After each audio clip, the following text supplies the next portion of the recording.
everybody, it's JetsCentral coming back with another video, and free agency really kicked off with a bang. And since that initial day, right, that Monday, it's been really a roller coaster ride. We've experienced some positives, right, some ups, like Le'Veon Bell and CJ Mosley, Jamison Crowder, signing a few pretty big name guys, and then of course we've experienced some downs as well, like losing out on Anthony Barr, missing out on Matt Paradis as well. So it's been pretty hectic. Okay, over the past week, it's been pretty hectic, and as of the last really day and a half, 2 days, it's really slowed down. Okay, everything is really slowed down. So I said, you know what? There are definitely still some really good quality players out there still available in the market, and the Jets have around $40 to $50 million left in cap space. Okay, so we still have some funds available to us with some team needs, right? We still have a bunch of vacancies on this team. So I said I'm going to make a video on some of the players that stood out to me that are really still available in the free agency market that the Jets could possibly target, okay, and afford.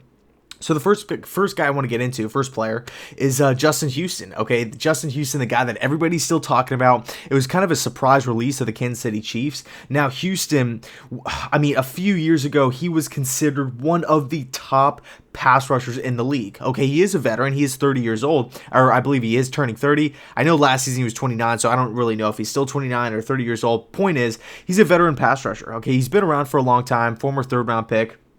And he has a production, okay, but he's had some, like, he's dealt with some pretty big injuries, okay, so there is a little bit of pause with Justin Houston, but every single Jet fan I talk to, including like all of you guys as well, everybody seems to agree that Justin Houston to the New York Jets makes a lot of sense, and everybody is on board, right? Nobody's really saying, no, we don't need Justin Houston, I don't want him at all. Nobody's really against that idea. So when I look at Houston as a player, he still brings value. Okay, he's still a pretty solid player in this league. Of course, barring any crazy injuries.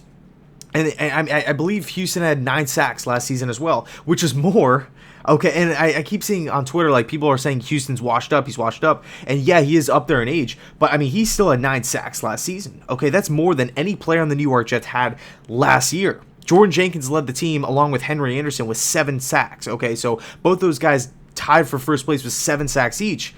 Houston had 2 more than both of those guys, and he was cut by the Kansas City Chiefs, all right? So Houston would be an immediate upgrade at that outside linebacker position. He's also a system fit, having a lot of experience playing in a 3-4 system. So Houston to the New York Jets makes a lot of sense. Next up, we got Darqueze Denard, the former cornerback of the Cincinnati Bengals. I remember him back at Michigan State, all right? Former first-round pick, actually. He was a beast at Michigan State. Okay, he was athletic. Michigan State has always been kind of known for playing really aggressive, hard-nosed defense. And I remember, I forgot what they called that defense. They had that crazy secondary. They had that. There was a few years back at Michigan State where they had like a ton of defensive backs coming out. Trey Waynes was also in that group. No fly zone. That's what they called themselves. So Denard was a guy who, extremely athletic guy, former first-round pick.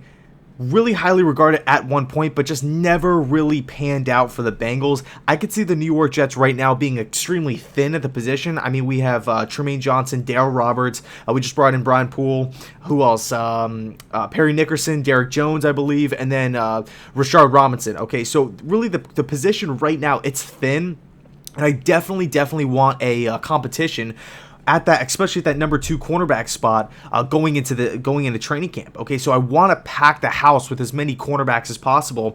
I could see the New York Jets taking a flyer on the the former first-round pick in Denard, who never really panned out in Cincinnati, but does still have some tools, right? Because, I mean, he was considered a first-round pick and was a first-round pick for a reason, okay? So I would go back, watch the tape at Michigan State, try to play to his strengths a little bit, but I could see Greg Williams, Mike McCagnon, Adam Gase maybe taking a flyer on a former first-round pick, especially at the position, which is extremely thin.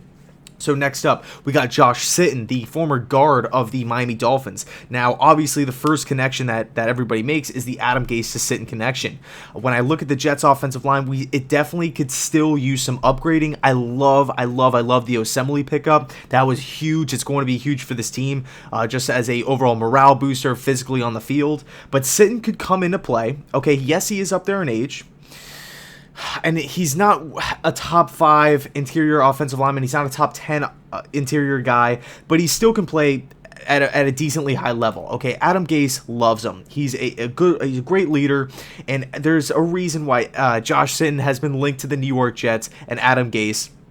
Or linked to the New York Jets, and it's because of Adam Gase. All right, Gase he has that personality. He has that that he kind of gives off that vibe where he doesn't like, or almost like he holds personal vendettas against players. Right, that's kind of how he came across when trading or getting rid of Sue, Landry.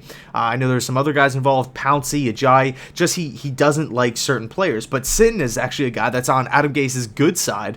All right, so I could see Sitton coming into play with the New York Jets. But the question is, can Sitton play center? And that's a huge question mark. All right, because center is still a position where the Jets, I really don't feel like we have a lot of depth, and we don't really have that for sure starter at the center position. And center is extremely important. I mean, Spencer Long last season, it was just a train wreck signing.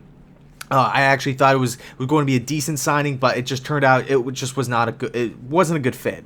All right, so the Jets have to get the center position figured out. Although I will say I really liked Harrison's play down the stretch of last season, right? Former Florida Gator. So maybe I definitely think he has a chance to compete, but maybe we could bring Josh Sitton in and see if he can maybe do something at center. If anything, play a little bit of guard, all right, and just be that depth signing. So next up, Shane Ray. Okay, Shane Ray. This is a guy who's kind of flown under the radar for quite some time. And I remember, again, another former first-round pick of the Denver Broncos. He was extremely, extremely highly coveted coming out of Missouri as that 3-4 outside linebacker. Shane Ray has a lot of weird things about him, right? He's extremely athletic. He has a lot of moves, but he just can't seem to get the production, okay? A lot of people compare him to Dante Fowler of the LA Rams. Same kind of deal. They have all the tools, they have everything to be successful, but they just can never be able to put it together. And you could somewhat question some of the off-the-field issues as well. But when I look at Shane Ray, he's also been linked to the New York Jets for quite some time. I keep seeing rumors and little rumblings here and there kind of throughout the course of Shane Ray's career. Obviously not in the first 2-3 seasons, but as Shane Ray has kind of been a cast-off of the Broncos, the Jets have always seemed to be, like dipping their foot in the Shane Ray pool, if you will. They've always seemed to be kind of testing the waters. Okay, so I feel like now that he's hit the open market, again, outside linebacker, a position that we were just extremely thin at, maybe Shane Ray could come in as a perfect system fit, and Greg Williams will try to get the most out of Shane Ray, try to recreate some of his magic that he was making at Missouri. So overall, we got Sitton, we got Shane Ray, we got Justin Houston, we got Denard, former Cincinnati Bengal, and then last up we got Jamie Collins. Okay, Jamie Collins is a guy who, former New England Patriot, former Cleveland Brown, outside linebacker, perfect fit in a 3-4 system, but can also play in the 4-3. I look at Jamie Collins right now, and I think this is probably next to Justin Houston, my number one guy I want the Jets to target. Okay, I look at Jamie Collins. He would be a great system fit. He would come over to this Jets team and help instill Greg Williams' mentality and overall defensive scheme to the young guys. I mean, let's face it, this Jets defense is young. This Jets team is young. All right, so we need veteran players on this team.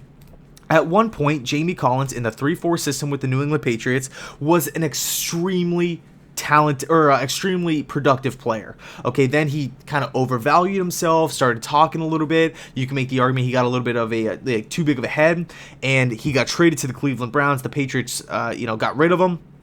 Ended up trading him for I believe, if my memory serves me correctly, a 3rd-round pick. And he goes to the Browns and was kind of sketchy his first 2 years. But then really last season, I think he had a hair under 100 tackles. I could be wrong on that. But Collins is still a guy who he's been around.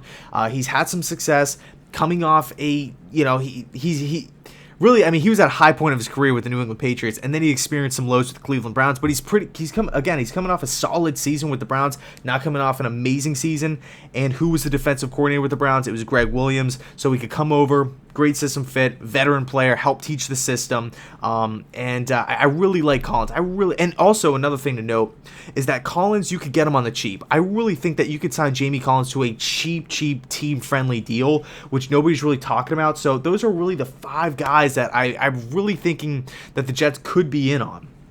Again, just to summarize real quick, it's Jamie Collins of the Cleveland Browns, Houston of the Chiefs, Denard of the Bengals, Sitton of the Dolphins, and Shane Ray of the Denver Broncos. So those are the 5 guys. Let me know down below some guys you guys have in mind, right? Some players that you guys could be thinking the Jets could possibly go out and try to sign. So, because I know there's still a bunch of guys out there, and of course they left a few guys off the list. Jamar Taylor worked with Greg Williams. I don't know if that relationship is still rocky.